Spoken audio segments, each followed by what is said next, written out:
negara kita untuk bagaimana kemudian memberikan jawaban, bukan kemudian yang hadir hanya asisten dan sebagainya. Kami tidak butuh yang itu. Yang hari ini kami butuh faktanya dan sebagainya. Karena dia yang memegang kekuasaan tertinggi untuk bagaimana kemudian menyampaikan untuk kemudian memberikan instruksi kepada bawahan dan sebagainya. Jangan kemudian dia alasan ke sini, dia alasan ke situ.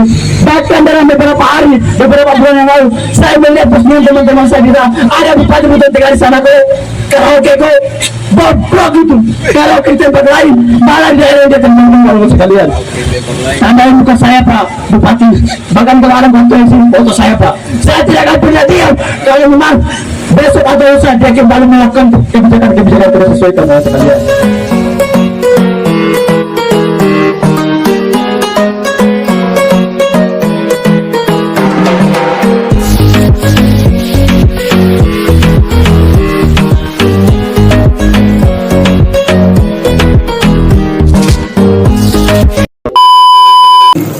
Jadi terkait dengan surat edaran ini, selama PD Bupati Buton Tengah ini, kalau ada yang meneliti, baik itu mengambil disertasi doktor maupun mengambil S1,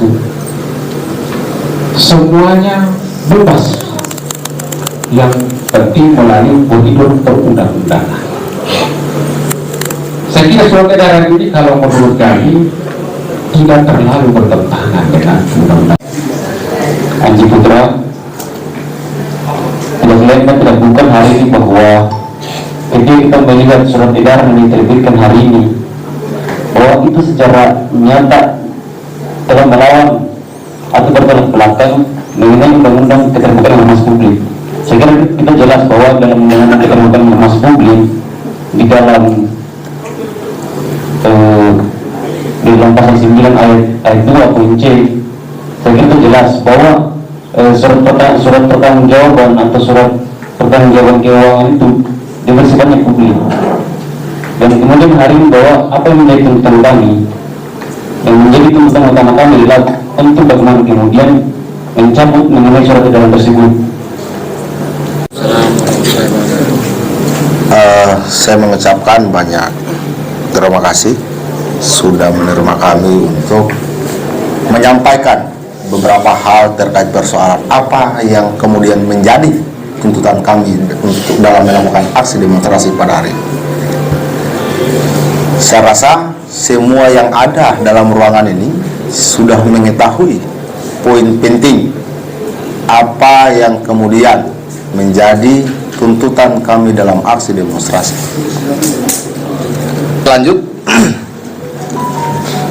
Seperti apa yang kemudian disampaikan oleh beberapa teman yang saya anggap sama persis tuntutannya pada hari ini terkait persoalan surat edaran yang kenapa kemudian kita lakukan aksi demonstrasi dan kenapa kemudian kita menganggap bahwa surat edaran yang kemudian dikeluarkan oleh Pak Bupati itu bertentangan dengan Undang-Undang Keterbukaan Informasi Publik. Ada di sini. Surat edaran nomor 182 tahun 2023.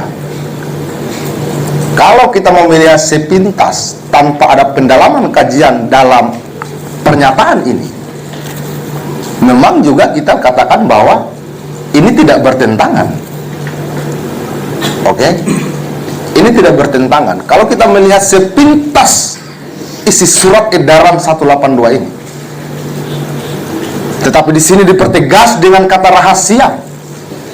Kalau kita berpikir rahasia itu sesuatu yang tidak terpublish, sesuatu yang tidak diceritakan, sesuatu yang tidak dibisik-bisikan, tapi dia sifatnya tetap dan tersembunyi, tidak diketahui oleh siapapun. Oke? Kalau kita mau merujuk pada Undang-Undang Keterbukaan Informasi Publik, kalimat rahasia yang berada dalam surat edaran ini itu sangat kontradiksi dalam Undang-Undang Keterbukaan Informasi Publik. Sehingga teman-teman Gerakan Rakyat Demokrasi dan Advokasi Kabupaten Buton Tengah membangun dugaan yang sangat kuat. Kenapa kemudian PJ Bupati Muhammad Yusuf SE mengeluarkan surat edaran, seolah-olah ada ketakutan yang lain di balik itu. Sudah dikatakan dalam aksi demonstrasi tadi bahwa kami jelas dalam Undang-Undang KIP nomor 14 tahun 2008 sudah dikatakan tadi, poin 9 huruf C itu sangat jelas, tanpa diterangkan dalam surat edaran, di mana setiap warga negara yang menginginkan satu informasi dalam tubuh pemerintah itu ada mekanisme dan prosedural yang harus dipenuhi tanpa harus ada surat edaran. Saya mau sampaikan, kalau sesuai dari hasil konsolidasi kami yang perlu saya sampaikan dalam ruangan yang terhormat ini, cabut surat edaran nomor 182 tertanggal 7 itu. Jadi berlandaskan sebuah hak progratif atau sebuah keputusan daripada pucuk pimpinan. Tapi di dalam itu Pak ada namanya proses diskresi, kalau saya tidak salah, tolong ditegur nanti kalau saya salah. Proses diskresi adalah bentuk daripada sebuah kebijakan yang memang dipikirkan gitu. Jadi kalau misalnya Bapak bilang bahwa ini tidak bertentangan sama Undang-Undang nomor 14 tahun 2008, yang ngapain surat itu terbit itu? Logikanya kan di situ. Ngapain surat itu terbit gitu?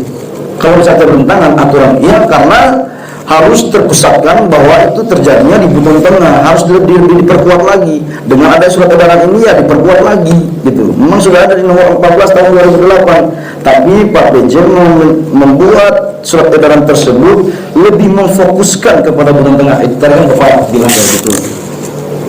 Kita itu sistem pemerintahan demokrasi yang memang real, dan kedua kita mempunyai sistem yang namanya desentralisasi gitu. Provinsi Sulawesi Tenggara sampai hari ini pun tidak mengeluarkan surat edaran mengenai SPJ. Sampai sekarang belum mengeluarkan surat tersebut. Entah apa pemicunya sehingga terjadinya sebuah keputusan keluarnya surat edaran gitu. Semua ini Pak karena klausa sebuah temuan daripada hal-hal yang berbau ilmiah, bahwa pada dasarnya ada sebuah aturan karena ada sebuah kejadian gitu. Jadi jangan dibalik logikanya. Adanya surat edaran ini kan tidak mungkin Bapak Kadis lagi nongkrong, lagi duduk diskusi, tiba-tiba dipanggil, oke kita buat surat edaran. Ngapain? Tujuannya apa itu?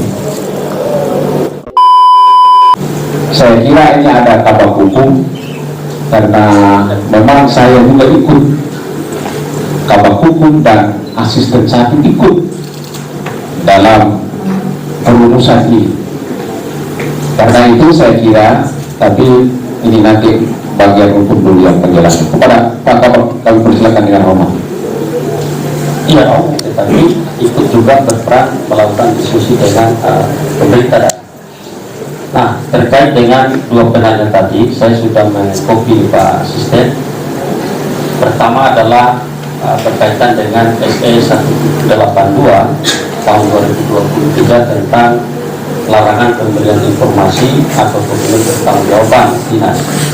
Saya kira apa yang disampaikan oleh Pak Asisten tadi, maksud dari surat edaran ini tidak bermaksud seperti yang dipersepsikan selama ini Pak, bahwa akan mengurangi keterbatasan informasi publik dalam rangka penyelenggaraan pemerintah di pemerintah Kabupaten Buton Tengah. Ini dimaksudkan lebih kepada penegasan atau pemberitahuan kepada kelembagaan di tingkat internal pemerintah daerah, baik itu kepala OPD, kepala desa, lurah, camat, bahwa bila mana ada pihak-pihak yang tidak bertanggung jawab meminta dokumen di pemerintah daerah di OPD, maka syaratnya harus secara formal, syaratnya harus secara resmi karena berurusan dengan lembaga pemerintah. Maka kita juga harus mengulas secara resmi supaya jelas lembaga yang meminta itu dari mana, institusi dari mana, resmi atau tidak, sesuai kewenangannya atau tidak, begitu. Karena kalau kita bicara tentang keterbukaan informasi publik sesuai dengan ketentuan Undang-Undang 14 2008 tadi, saya kira saya juga selaku kabak hukum masih dalam rangka mengkaji ini semenjak ada pemberitaan ini Pak, saya menyayangkan ketika ada sebuah institusi pejabat publik yang memiliki kewenangan untuk bertanggung jawab terhadap Komisi Informasi Publik langsung memproteksi atau menjas bahwa ini bertentangan dengan Undang-Undang 14 2008. Ingat bahwa Bapak dan Ibu teman-teman perjuangan, di pemerintah daerah ini kami juga punya hukum acara, yaitu Undang-Undang 30 tahun 2014 tentang administrasi pemerintahan. Kepala daerah diberikan kewenangan untuk membuat sebuah keputusan atau tindakan administrasi. Coba baca di Undang-Undang 30 2014 tentang administrasi pemerintahan, sepanjang tidak bertentangan dengan undang-undang atau peraturan pemerintah. Lah, saya setelah mempelajari ada beberapa poin Pak dari kajian kami setelah lahir surat edaran ini, dan kita bisa berbeda, di mana juga kalau ada sengketa kewenangan begini, kita belum bisa menjudge bahwa ini salah atau tidak. Ini ada ruangnya. Kalau bicara sengketa kewenangan teman-teman, ada tool ya, Pengadilan Tata Usaha Negara untuk menguji sebuah keputusan pejabat publik atau badan lembaga negara benar atau tidak. Jangan sampai saya ini independen, saya bicara sesuai dengan rule of law-nya, hukumnya yang benar. Jangan sampai persepsi kita kemudian kita salah tafsirkan. Yang pertama saya mau sampaikan bahwa surat edaran yang dikeluarkan oleh pejabat Bupati Buton Tengah merupakan sebuah pemberitahuan kepada instansi pemerintah lingkup pemerintah Buton Tengah bahwa satu, jika ada pihak-pihak meminta informasi berupa dokumen pertanggungjawaban keuangan tanpa ada surat resmi secara kelembagaan yang ditujukan kepada kepala daerah, maka tidak dapat diberikan. Baca pasal 4 pasal 5 Undang-Undang 14 2008 tentang keterbukaan informasi publik. Ada syarat yang dipersyaratkan ketika lembaga atau ormas, OKT, institusi, siapapun yang meminta data atau dokumen kepada institusi pemerintah, syaratnya harus secara resmi permintaannya. Itu pertama yang dimaksud dalam surat edaran 182.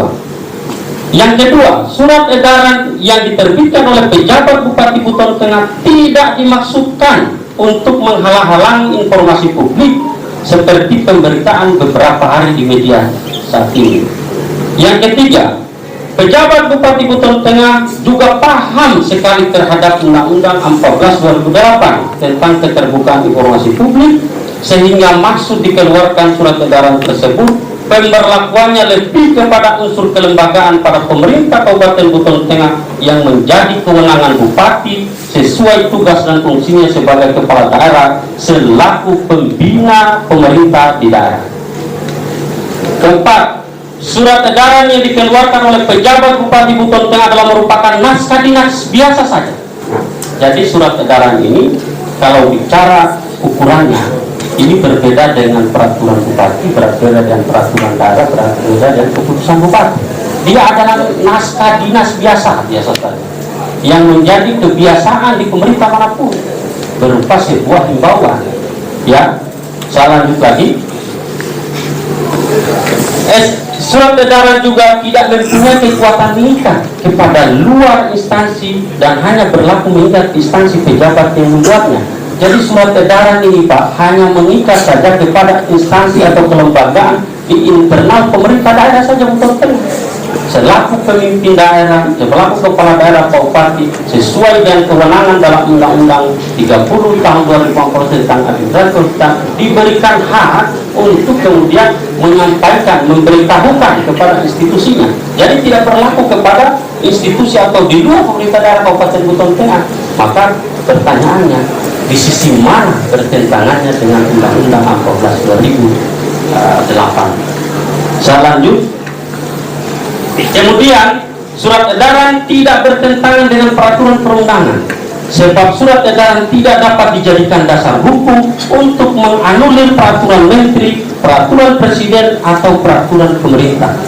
Nah, jadi surat edaran itu Pak, saya sudah bilang tadi bahwa adalah merupakan naskah dinas biasa. Tidak mungkin dia menganulir surat edaran peraturan perundang-undangan atau peraturan menteri atau peraturan presiden.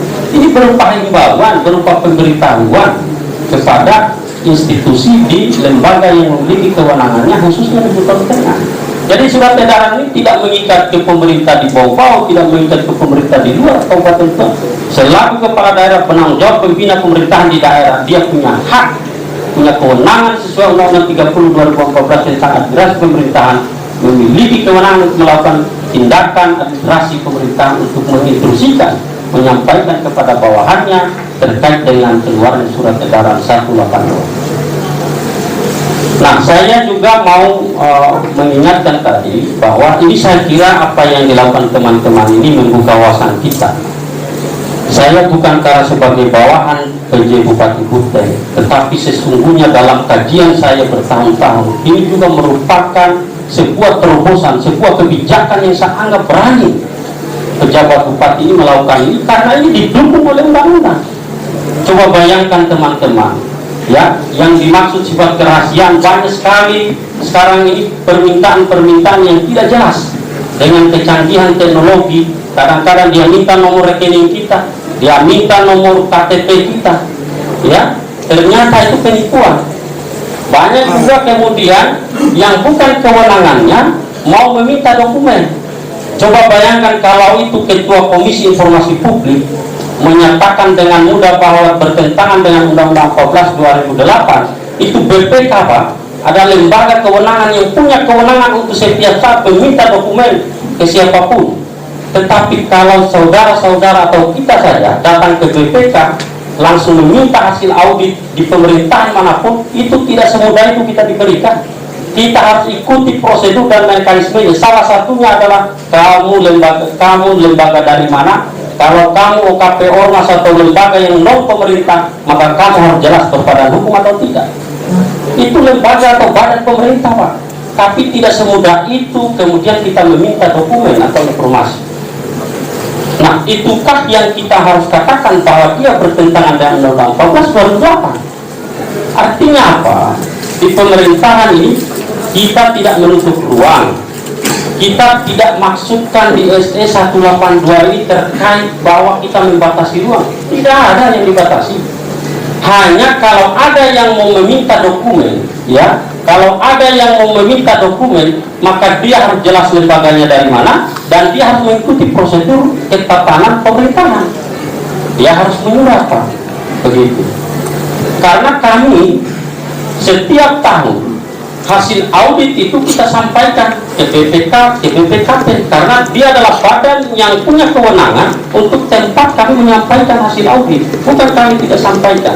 Di DPR setiap saat kami bisa diundang untuk melaporkan apa yang menjadi program dan kegiatan pemerintah daerah, termasuk berapa besaran anggaran. Jadi saya kira terlalu cepat ya pihak-pihak yang menyatakan ini bertentangan dengan Undang-Undang 14 2008. Saya sudah mengkaji itu, dan mestinya pemberitaan juga ini punya kode etik ya, jangan hanya sepihak. Mestinya juga ketika menunjukkan berita harus juga berimbang, mendapatkan informasi juga kepada pihak yang mengeluarkan, tidak boleh sepihak. Saya kira itu sepintas. Saya mencontohkan satu lagi Pak.